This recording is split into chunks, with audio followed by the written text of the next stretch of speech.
Welcome back to New Rockstars. I'm Erik, Voss, and this is a breakdown of the opening scene of Marvel's Secret Invasion coming June 21st. This was released on this promotional website, theinvasionhasbegun.com, where you enter a password and a video plays. Looks like Marvel's getting very lost. Dharma Initiative here, and it's like I was made for this. All these clues pinned up to a wall with yarn. This is how my office always looks. My wife loves it. Anyway, I am going to break this down frame by frame for all the details you might have missed, and please subscribe to the deep dive and to the break room channels, and you can support us by grabbing something from nerdriot.shop like this Miles Morales Multiverse Dive shirt. This video is sponsored by Squarespace, the all-in-one platform that makes launching your own website a breeze. Okay, the opening Marvel title card omits the flashing MCU moments and the contours and the interiors of the letters that we typically see. This might just be a placeholder for this promo, but I just want to point out for you to let you know I got my eye on it. Okay, then Moscow. This show is using the same exact title card location typeface as we saw in Captain America Civil War and in Black Widow. So stylistically and tonally, the producers of this series are going for that spycraft vibe and this whole idea of a globe-trotting political drama. Also, notice they say present day, which tells us that A, this might not be the opening scene of the episode. There could be a preceding prologue scene that's set even earlier, like maybe the Skrulls' discovery of Earth in the late 1980s. And or B, the MCU doesn't really want to commit on what the present day year of the MCU timeline is, because there's all kinds of disagreement from people internally at Marvel Studios, and this shit is getting delayed all the time. Okay, then we see Martin Freeman as Everett Ross. I'll be right there.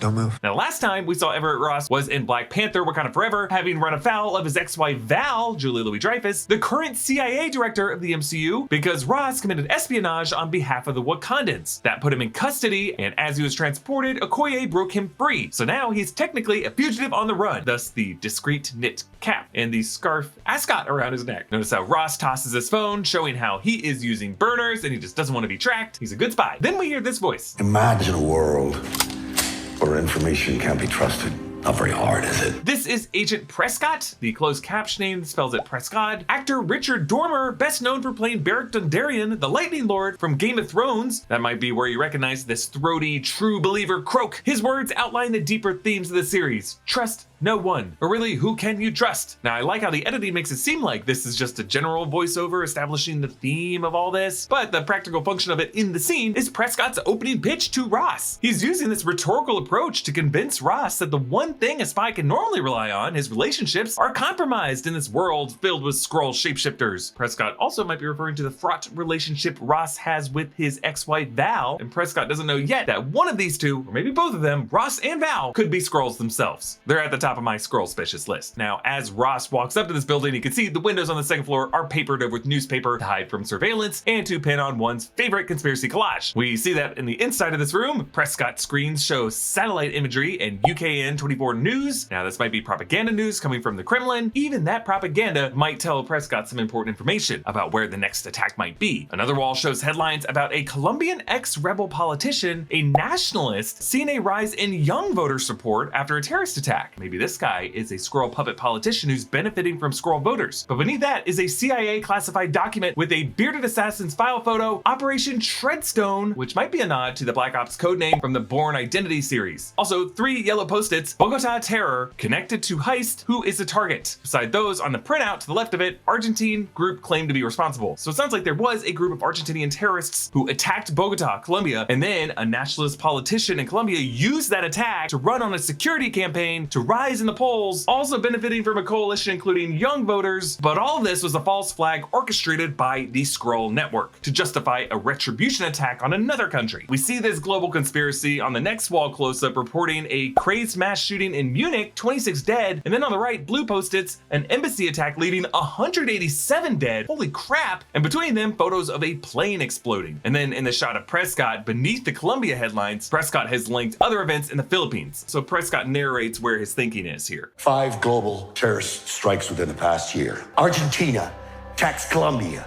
Colombia taxed the Philippines. So yeah, Prescott is right that it makes no sense for one country to get attacked and then to strike against another country in a completely different hemisphere, because none of these countries, in our world at least, are known for having any kind of animosity against each other, enough to strike each other with terrorist attacks. Now, yes, we are in the brave new world of the MCU, which has been completely thrown askew by the blip, with widespread homelessness and all kinds of international insurgents and a big Marvel celestial in the Indian Ocean. None of this makes sense, but I love how this show is trying to justify it in some kind of geopolitical conspiracy, because according to Prescott, it does kind of sound like a virus is hopping from country to country to destabilize each part of the globe and draw the whole world in kind of a Cold War, but really a hot world war that just doesn't use nukes. Why? Because the Skrulls don't want to irradiate the planet they're trying to take over. Prescott warns about what'll happen when it reaches a major power, and we know from trailer footage that there will be a bombing in the country they're currently in, Russia, in Moscow's Red Square. It's 2023. If you have a business, you should have a website. And if you're gonna have a website, you should be using Squarespace. Squarespace is an all-in-one platform that provides you with everything you need to do whatever you need with your website. If you're just getting started, you can build your site using one of Squarespace's professional website templates. They have designs for every category and use case, and they make it super easy to customize your look, update content, and add features to fit your unique needs. And if one of your needs is merch, Squarespace makes it easy to do that too. You can design your products and save time and money by letting Squarespace handle production, inventory, and shipping. And if you're selling something besides merch, whether that means physical goods, digital goods, or a service, Squarespace makes it easy to build your storefront and grow your business. To check it out for yourself, head to squarespace.com for a free trial. And when you're ready to launch, go to squarespace.com/newrockstars to save 10% off your first purchase of a website or a domain. On the table beside Ross is a Russian translator book. It seems like Prescott has been chasing this chaos country to country and has quickly had to learn the language whenever he lands somewhere. And he says, There is an architect to that tension, Agent Ross. Ah, an architect. Interesting choice of words, reminding us of the architect in The Matrix Reloaded, the conspiracy man behind the curtain. Then Prescott says, Not people. Skrulls. And I love it. The camera pushes in, and Dormer's delivery, just great. He's nuts, but he also sounds dead serious. Like there's a chance this series could come off as tongue-in-cheek or self-effacing like many Marvel titles do, but no, not here. Prescott says Skrulls with disgust and terror, and we believe him. He gives us some background. It started 30 years ago when the Skrulls found Earth. Carol Danvers and Nick Fury promised to find them a new planet. But now they don't want just any planet. They want ours. Yeah, he's catching us up with the events of the 2019 Captain Marvel film, which ended with Carol leaving with the Skrulls in 1995 to try to find a new home world. But in Spider-Man Far From Home and in WandaVision, we learn that some Skrulls are still hanging out on Earth in disguise as various government figures. Carol!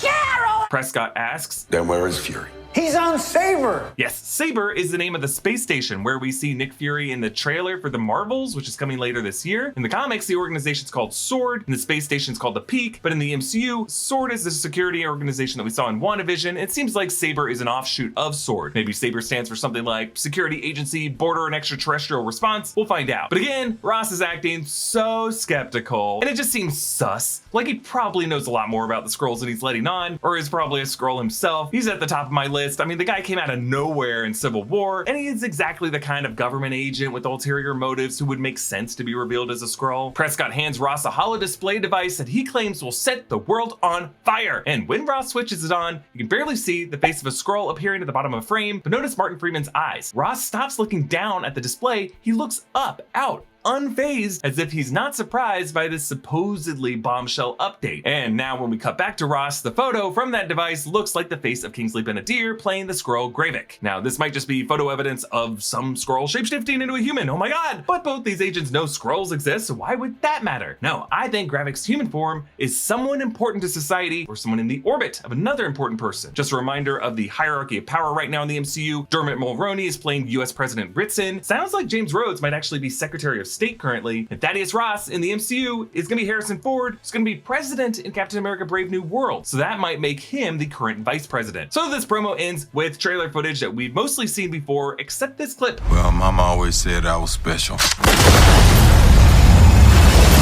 Mama always said. Very Forrest Gump cadence there, but there is some deceptive editing here. President Ritson isn't in this helicopter that Fury brings down. He's in an SUV that gets hit. This is actually an attack helicopter that assaulted the motorcade, and Fury and Talos are defending the motorcade. So now that we know that this world is going to be drawn into war, every country in a kind of armed conflict with each other, everybody confused, I think that's going to directly set up the events of Captain America Brave New World, as Sam Wilson and new president Thaddeus Ross square off to claim the banner of American values in a world destabilized by terrorism and conspiracy theories. Hey, subscribe to the Deep Dive and the Break Room and support us by grabbing some merch at nerdriot.shop. You can follow me on Instagram and Twitter at Eat8Voss. Follow New Rockstars and subscribe to New Rockstars for more analysis of everything you love. Thanks for watching. Bye.